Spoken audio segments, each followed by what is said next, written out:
Hello दोस्तों, इस video में बात करेंगे फ्यूचर रिटेल के बारे में। यह है फ्यूचर रिटेल का डेली चार्ट। नीचे की तरफ 61 तक ये स्टॉक जाके आया है, जो कि 9 अप्रैल को गया था। उसके बाद ऊपर की तरफ कंटिन्यूस अपर सर्किट लगते हुए 102 और अभी ट्रेड कर रहा है 85 पे और कंटिन्यूसली लोअर सर्किट लगा आ रहा है। थोड़ा सा बिकवाली देखने को मिला है इधर, मतलब कुछ लोगों ने एग्जिट मारा है। क्लियर बॉटम नहीं है, मतलब क्लियरली लोअर सर्किट नहीं लग रहा है, तो ये अच्छी बात है। अब इसमें आगे क्या स्ट्रैटेजी होनी चाहिए, इसके बारे में हम बात करेंगे। सबसे पहली बात सपोर्ट की करेंगे। मूविंग एवरेज 83 के पास सपोर्ट बता रहा है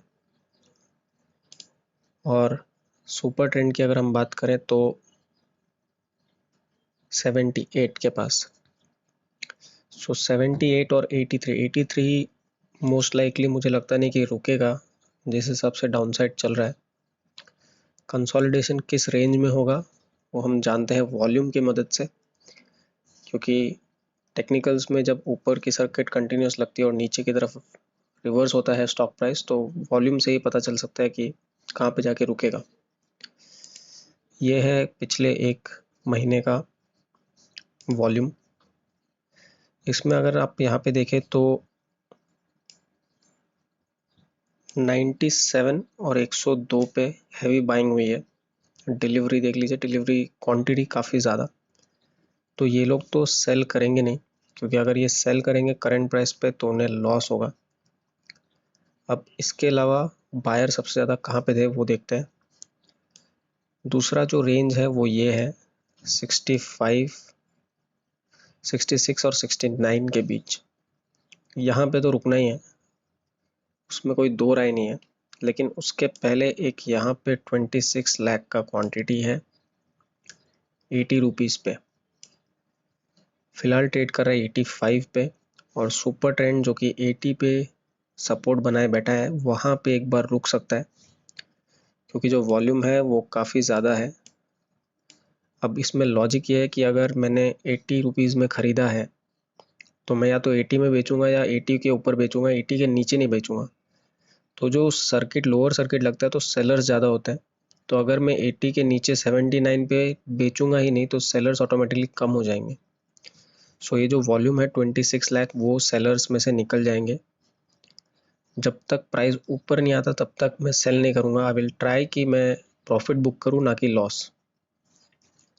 दूसरा जो बड़ा क्वांटिटी है वो 66 और 69 पे है।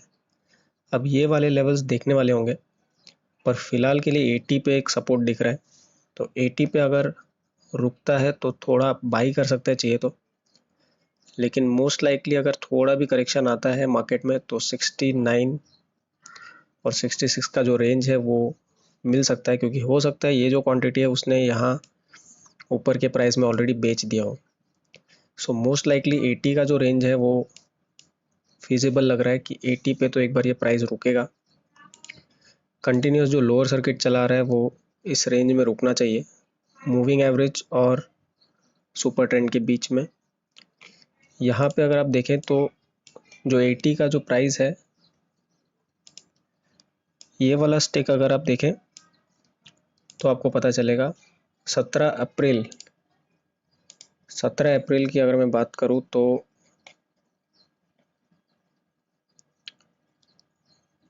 यहाँ पे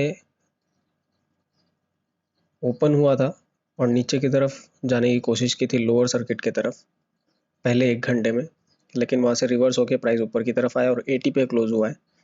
तो इस वजह से यहाँ पे काफ़ी ज़्यादा बाइंग हुई है। तो ये एक लेवल है जहाँ पे एक रेजिस्टेंस देखने को मिल सकता है। सो 80 का एक सपोर्ट नज़र आ रहा है। बेचने के लिए जल्दबाजी ना करें। 80% नहीं है, 80 रुपीज़।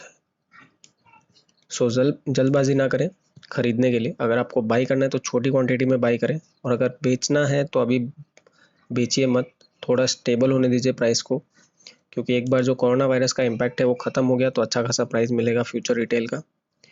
सो फिलहाल के लिए छोटी क्वांटिटी में ऐड करना है तो कर सकते हैं। लेवल्स मैंने आपको बता दिए, उस लेवल्स पे बाई कीजिए और लॉन्ग टर्म व्यू रखें, शॉर्ट टर्म व्यू ना रखें। 80 के नीचे अगर जाता है तो मेरे हिसाब से 69 66 का टारगेट इजी टारगेट है, तो उस रेंज में बाई कीजिए दोबारा, और एक साथ बाई करने की गलती ना करें। Thanks for watching this video, please do subscribe for regular updates.